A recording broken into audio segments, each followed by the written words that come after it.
जे सर्वसाधारण लोक बैल पाळतात मी त्याच पद्धतीने समजलो.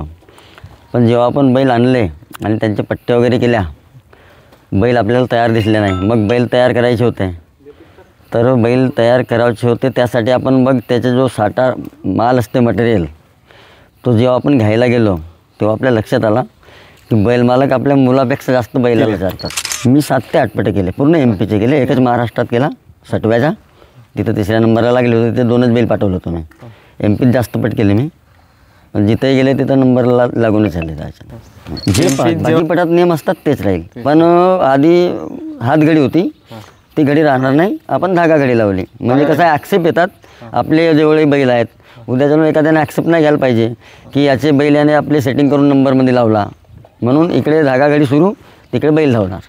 कोणाच्या ॲक्सेप्टची. नमस्कार मित्रांनो, परत एकदा तुमच्या आपल्या एका नव्या व्हिडिओमध्ये स्वागत आहे. तर आज आपण रुहा या गावामध्ये आलो आहोत. रुहा या गावामध्ये एक नवीन गाडा मालक आले आहेत, तर आपण त्याची इंटरव्ह्यू घेण्याकरिता आलो. तर चला या.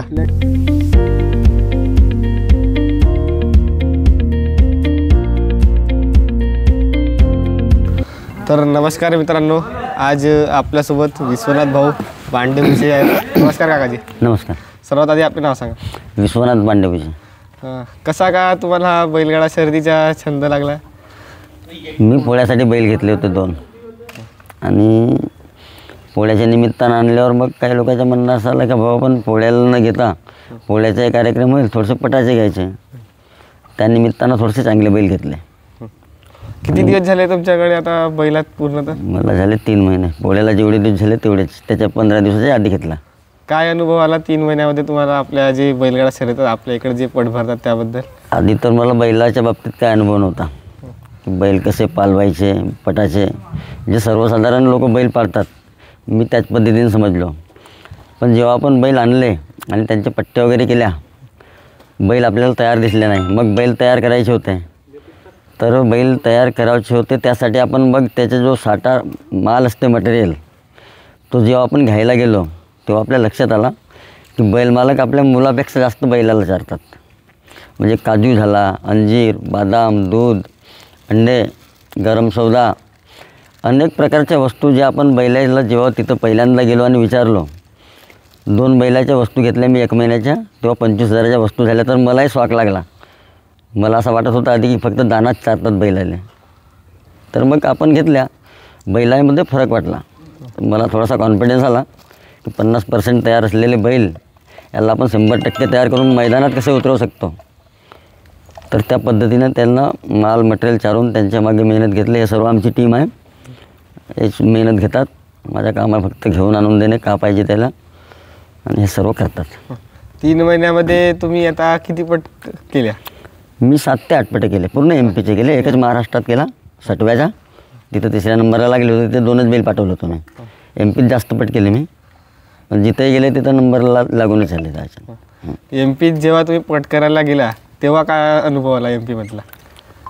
काही अनुभव नाही. माझ्यासोबत तर काही लोक म्हणतात की ते नाहीसाबी करतात महाराष्ट्रवाल्यांसोबत. मला तसा काही अनुभव आला नाही.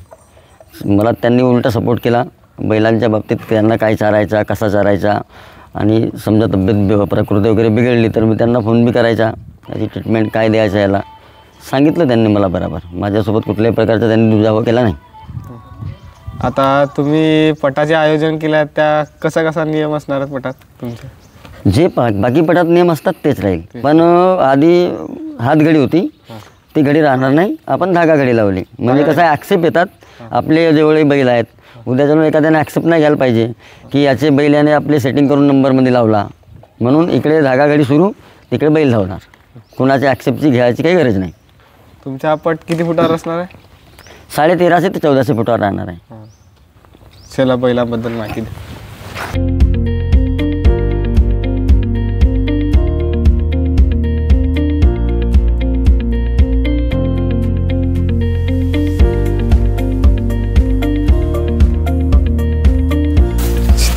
त्याचं नाव काय? याचं नाव आहे टावर. कुठून घेतलेला बैला? हा MP मध्य प्रदेशातून घेतला आहे. किती आता तुमच्याकडे आला तर किती आपण नंबरपर्यंत? यानं हा खेळला आहे 5 नंबरपर्यंत. 5 नंबरपर्यंत. आता कोणत्या धुराला असतो हा बैल? हा उजव्या धुराला असतो. दोन्ही धुराचे चालतं, पण मी याला सिद्ध्याला झुकतो. हा. आणि याचा याचं नाव आहे कबूतर. कबूतर. हा कुठून घेतला? हा मध्य प्रदेशातून बामणी गावून घेतला आहे. बामणीगाव. कोणत्या दुरला असता भाई? हा सीधा झुरलाच असतो. आता तुमच्याकडे आला तर किती पट केले आहेत? यानं 7 तक पट केला नाही. 7 पट. याला जेवढे पट झाले पूर्ण पटात उतरवलेलं आहे. सर्व ठिकाणी नंबरमध्येच लागला.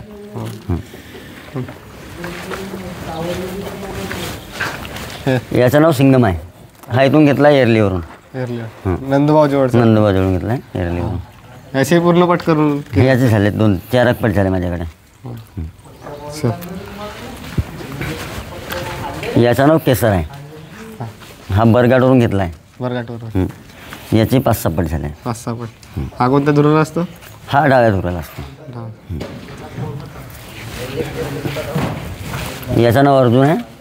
हा नंदबाजवळून घेतला एरलीवरून. याचं पट नाही केला एक बी आणि याची पट्टी बी नाही झाली. आणलो तेव्हापासून याची प्रकृती खराब झाली होती. आता झाला याला रिलीफ. आज पहिली पट्टी मारत याची. याला म्हणजे पहिल्यांदा आता ताळगावला उतरणार मैदानात. आपला खेर गोनखेरा नाही जातो मी ताळगाव. ताळगाव. याचं नाव रतन आहे. हा बी बरघाटवरून घेतला आहे. आता याला 8 दिवस झाले. याच्यासोबत पहिले पट्टी घातलो ते सिंगमसोबत त्याचा पट केला आहे. हा नंबरला लागला सिंगमसोबत. आणि याचं नाव आहे हिरामाली. हा माझ्या साड्याचा बैल आहे. ह्याला 60व्यात नंबर लागला होता त्याचा 3रा. आणि आता त्या दिवशी पट काढला रोहण्यामध्ये. हा 3 महिन्यापासून माझ्याजवळ पाळून राहिला बैल.